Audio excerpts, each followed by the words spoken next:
Vamos lá? O segundo tópico é o Antigo Testamento. Como nós falamos no início, a Bíblia, né, ela é composta dos 66 livros. Desses 66 livros, ele foi escrito por cerca de 40 autores, totalizando cerca de 1.600 anos, e foi escrita praticamente em duas línguas predominantes e mais alguma parte em aramaico. Tá?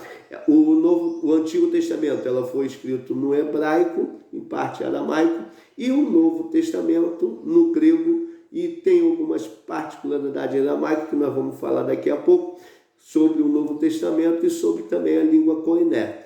Esse livro do Novo, a divisão do Antigo Testamento, ela também tem uma divisão. Ela é dividida em Pentateuco, histórico, poético e profético. São 4 a divisão desses livros. A primeira divisão, que são os Pentateucos, que são os primeiros 5 livros, vai de Gênesis a Deuteronômio. Esses 5 livros, ele conta a história, as narrativas, e tudo isso é colocado como autoria de Moisés. Depois vem os livros históricos. Esses livros históricos, eles são compostos de 12 livros. Vai de Josué a Esther. Ele fala e narra toda a história de Israel e também dos povos da circunvizinhança. Esses livros, eles narram todos os acontecimentos dentro da história onde Deus quis inspirar os seus escritores para deixar como forma de entendimento para que pudéssemos hoje ter um argumento de como viver em meio às tempestades, às lutas e em meio a tudo aquilo que aconteceu. Nós aprendemos por intermédio da história os erros e acertos do povo de Deus, os erros e acertos do povo escolhido. Então, os livros de história, os 12 livros de história, narram isso. A terceira divisão são os livros poéticos. Vai de Jó a Cantares de Salomão. Ali eles ensinam a adoração perfeita, a como um louvar, uma adoração diante de Deus, os cânticos do degrau, a adoração, o amor, amar a obra do Senhor, amar o Senhor. Todos esses livros, ela vem dando uma ênfase maior a essa adoração, um ensinamento monstruoso de como o povo adorava e como o povo servia. Então, os livros poéticos, ela vem trazendo esse ponto de adoração. E a quarta divisão são os livros proféticos. Esse livro profético, ela tem uma divisãozinha, né? São duas, que são os profetas maiores, que vai de Isaías a Daniel, e também os profetas menores, tá? Que vai justamente de Oséias a Malaquias. Essas divisões, ela faz com que se forma dentro de uma tradução mais coerente, né? mais direcionada, porque ela traz todo o sistema de organização do cânon bíblico. Por isso que a Bíblia tem essa base, essa estrutura. Por exemplo, no sistema da cultura judaica, essa divisão ela não era em 4, ela era em 3, ela era tripla. Por quê? Ela era considerada, primeira, lei, profetas e salmo. Esse salmo era salmo ou escrito, sendo que foi dentro do sistema de escolha, onde a gente entra agora, que é no segundo subtópico do Antigo Testamento, que se chama canonicidade do Antigo Testamento. Por essa estrutura de organização, existia fatores que seriam a base para que desse uma base de confiabilidade e infabilidade nessa versão de entender e compreender a veracidade, a verdade das Escrituras. E o primeiro sistema que eles aplicavam para que essa inspiração divina fosse atestada era a inspiração divina que atestava se o livro era inspirado pelo Espírito Santo.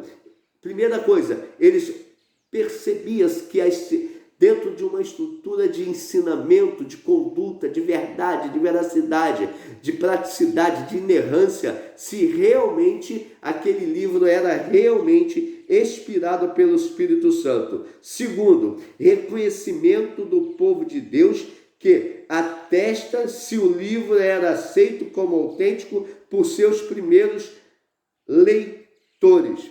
Essa afirmação, ela se baseou por quê? Porque dentro dos escritos que nós vemos no passado, na lição passada, que era tão aceito pelo povo, era tão real pelo povo, que eles liam, que eles acompanhavam, eles zelavam, eles cuidavam, eles davam uma atenção muito especial pelos escritos, porque eles acreditavam que o Espírito Santo, o Espírito de Deus, era o autor direto das Escrituras. Então eles firmavam essa crença nisto, e é por isso que a Bíblia veio até nós e chegou até nós. E a terceira era preservação pelo povo de Deus, que atesta que seu livro era conservado como palavra de Deus.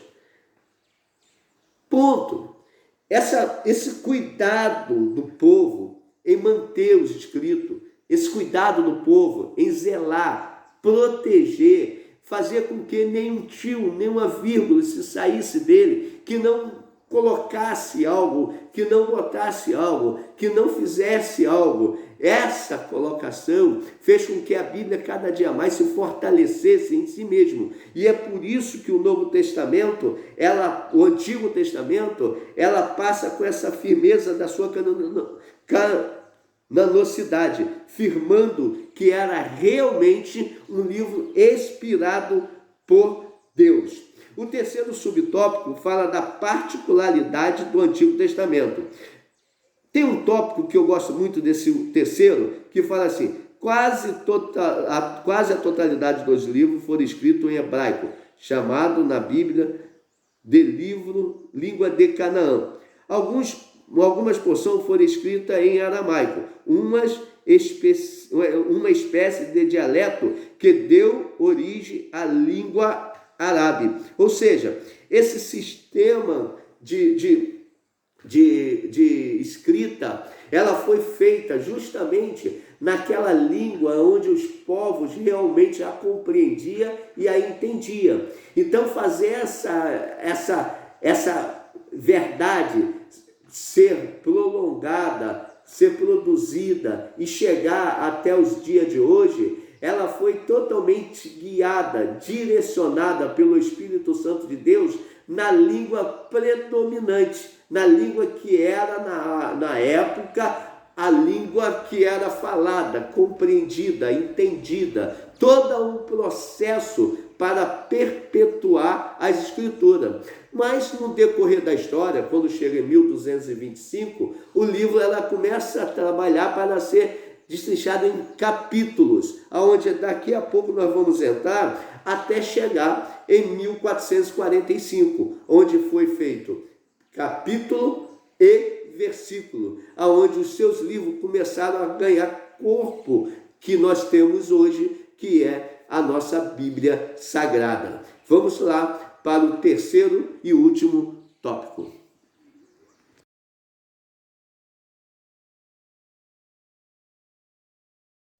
Vamos ao terceiro e último tópico, o Novo Testamento. Bom, os livros do Novo Testamento, também, em sua classificação, ela também foi constituída porque, após a morte de Jesus Cristo, os livros elas se tornaram como um modo de comunicação.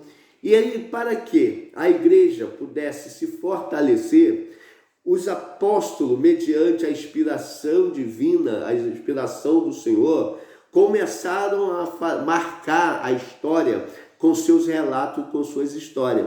E esses relatos era a regra que se estabelecia como a fé que eles deveriam seguir, mediante a tudo aquilo que estavam vivenciando após a morte de Jesus Cristo. Quando Jesus é assunto ao céu, ele dá à igreja que permanece como aquela que daria continuidade à sua obra.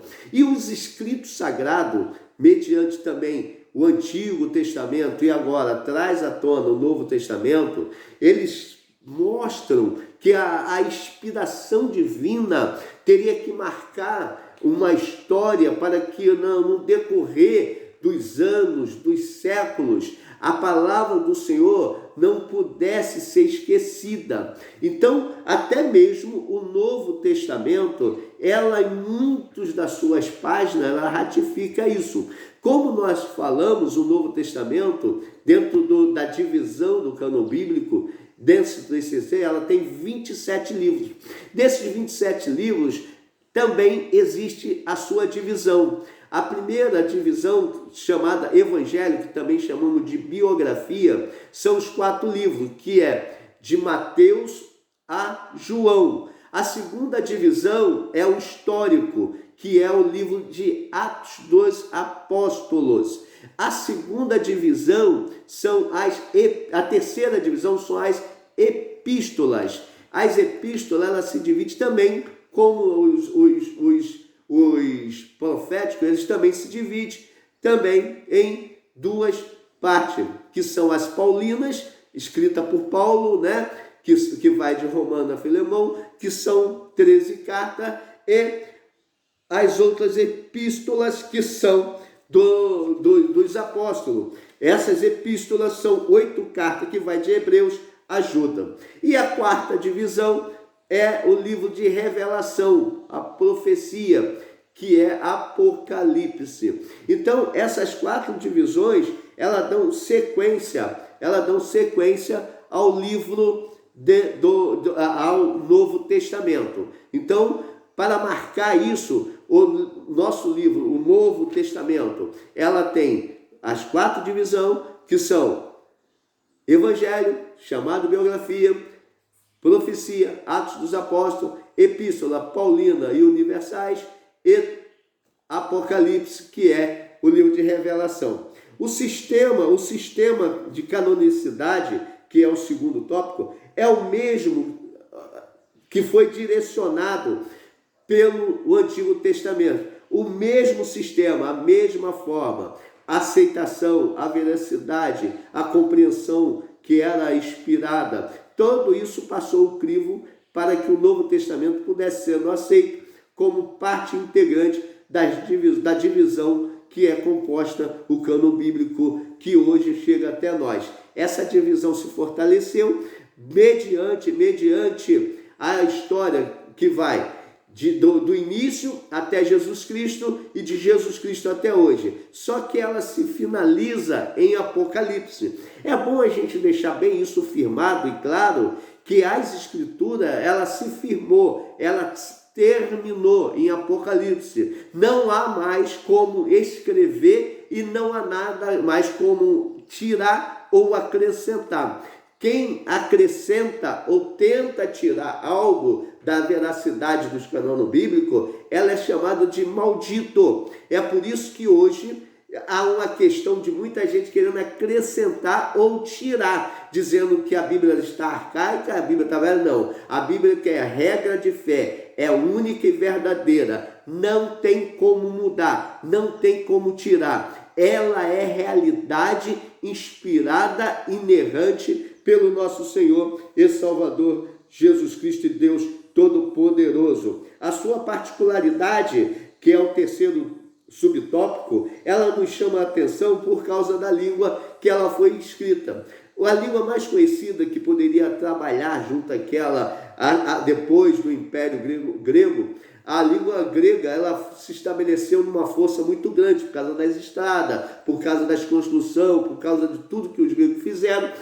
E existia uma língua que era mais falada e mais compreendida, que era o grego koiné. Esse grego koiné, ela foi em cima dos maltas, do grego, né? Eles fizeram com que essas línguas chegassem em muitos lugares, numa linguagem bem simples. Então, por ela ser acessível, por ela ter uma sensibilidade bem maior de compreensão, essa língua ela se estabeleceu e é por isso que o Espírito Santo usou para que ela fosse escrita. Mas, mediante essa escrita, ela tem algumas particularidades que são algumas partes que também são algumas palavras em aramaico. Por exemplo, Talita Cumi, menina, levanta-te. Abapai, que significa pai, pai, meu pai. Eloi, Eloi, lama sabachthani, Deus meu, por que me abandonaste?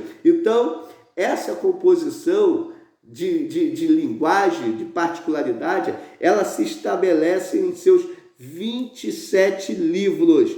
Esses 27 livros, eles, lá pelo ano de 1555, foram traduzidas por diversas nações e também foram divididas em capítulos e versículos. Então a Bíblia está composta de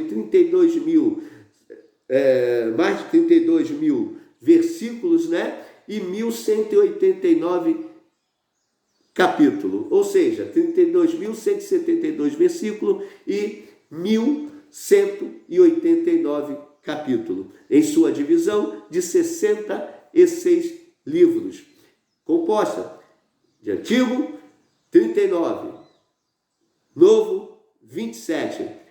A Bíblia é formada e estruturada pelo Espírito Santo e chegou até nós hoje, aonde podemos estar manuseando, entendendo e conduzindo ela para nossa regra de fé e salvação. Vamos à conclusão?